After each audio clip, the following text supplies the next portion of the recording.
ಯಾವುದೇ ರೀತಿಯ ಪ್ರಯೋಜನಕರ ಆಗಿರಲಿಲ್ಲ. ಹೀಗಾಗಿ ಭಾರತದ ಡ್ರೆಂಚಿಂಗ್ ಯಂತ್ರಗಳ ಮೂಲಕ ಗಂಗಾವಳಿ ನದಿಯಲ್ಲಿ ನಿರಂತರವಾಗಿ 6 ದಿನಗಳಿಂದ ಕಾರ್ಯಾಚರಣೆ ನಡೀತಾ ಇದೆ. ಈ ಕಾರ್ಯಾಚರಣೆ ಫಲವಾಗಿ ಭಾರತದ ಈ ವಾಹನವನ್ನು ಸಂಬಂಧಪಟ್ಟ ಭಾರತ ಸಿಬ್ಬಂದಿಗಳು ಇದ್ದಾರೆ. ಸಂಬಂಧಪಟ್ಟ ಕಾರವಾರ ಶಾಸಕರಾಗಿ ಸೂಚಿಸಲಾಗಿರುವುದು ಎಲ್ಲ ಪೊಲೀಸರಿಗೆ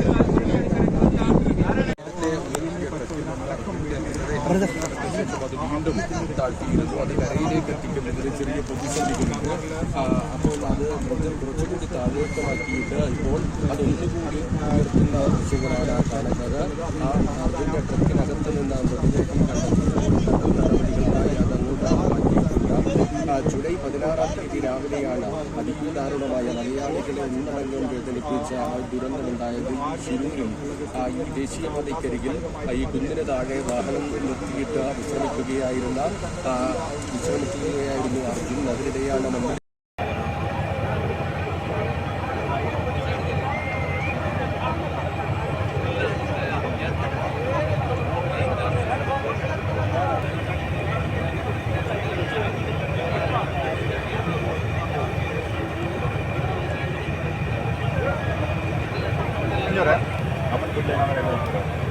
ಇಲ್ಲಿ ಒಂದು ನಿಮಿಷ ಇದೊಂದು ವಿಡಿಯೋಸ್ ಮಾಡ್ಕೊಳ್ಸ್ಬಿಡ್ತೀನಿ.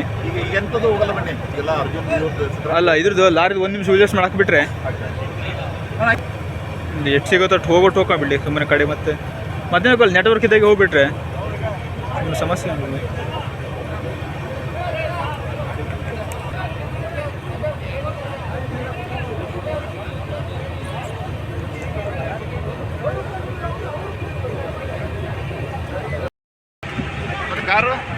ಕಾರು ಬೆಳಗಾವಿದೆ.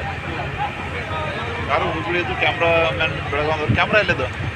ಕ್ಯಾಮ್ರಾ ಬೆಳಗಾವಿದಿಲ್ಲ.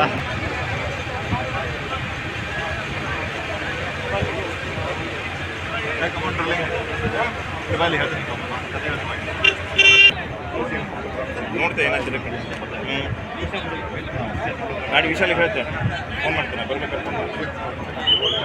ಬೇಡ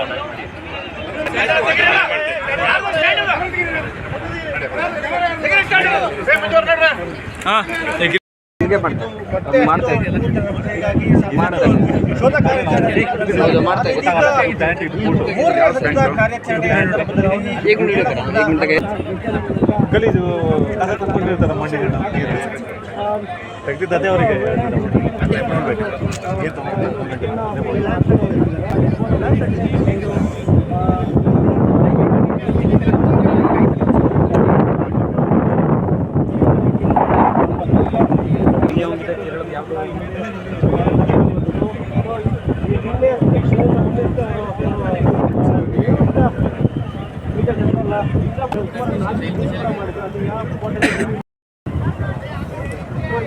ಅರ್ಜುನ ಮುಖ್ಯವಾದ ಅವಶ್ಯಕತೆಗಳನ್ನು ಸೃಷ್ಟಿಸುವಂಥದ್ದು.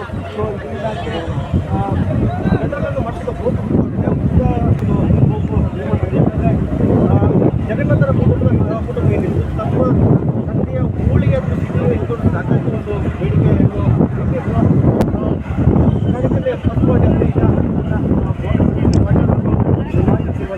ಸೊ ಒಟ್ಟಿನಲ್ಲಿ ಮೂರನೇ ಹಂತದ ಕಾರ್ಯಾಚರಣೆಯಿಂದಾಗಿ ಯಾಕಂದರೆ ಈ ಹಿಂದೆ 2 ಬಾರಿ ಏನೋ ಕಾರ್ಯಾಚರಣೆ ನಡೆಸಿದ್ರು. ಆ ಕಾರ್ಯಾಚರಣೆ ಸಂದರ್ಭದಲ್ಲಿ ಅವರಿಗೆ ಮುಂಬರಬಹುದು ಸಿಗಲಿಕ್ಕೆ ಸಾಕಷ್ಟು ಕಷ್ಟ ಆಗಿತ್ತು. ಹವಾಮಾನ ಕೂಡ ಪ್ರತಿಕೂಲವಾಗಿತ್ತು.